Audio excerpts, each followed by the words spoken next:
UK signs new treaty with Rwanda to send illegal migrants to the African nation. British Home Secretary James Cleverly on Tuesday, December 5, signed the new migrant treaty with Rwanda, which attempts to circumvent the legal block placed on the government's policy of sending asylum seekers to the African country. Speaking after the signing of the treaty, Cleverly said there was no credible reason to block the deportation flights and that he hoped that we can now move quickly, referring to the backlog of aliens.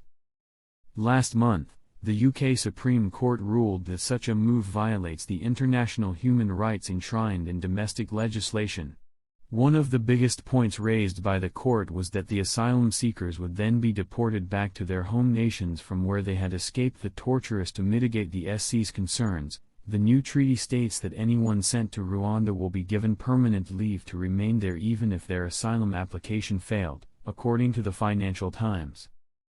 Notably, former Interior Minister Priti Patel in April last year brought the Rwanda asylum policy, but its implementation remained in limbo due to the court proceedings.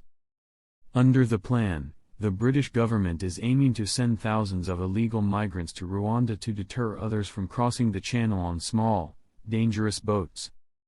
In return, the relatively underdeveloped nation has received a payment of $180 million with the promise of more money to fund the accommodation and care of any deported individuals. At the start of the year, British Prime Minister Rishi Sunak, amid much pomp, laid out 5 pledges for 2023, of which one was to stop migrants from entering the UK illegally. However, Sunak's enthusiasm appeared to take a hit mid-year when he said his plan to stop small boats crossing the channel won't happen overnight.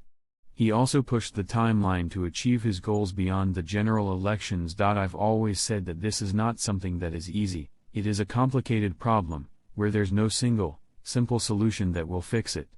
And I've also said that it won't happen overnight, Sunak said in an interview. The immigration crisis reached a peak in 2022 when over 45,000 people entered the UK, breaking the previous year's record by more than 17,000. Up until August this year, a total of 25,043 illegal migrants had the journey across the channel,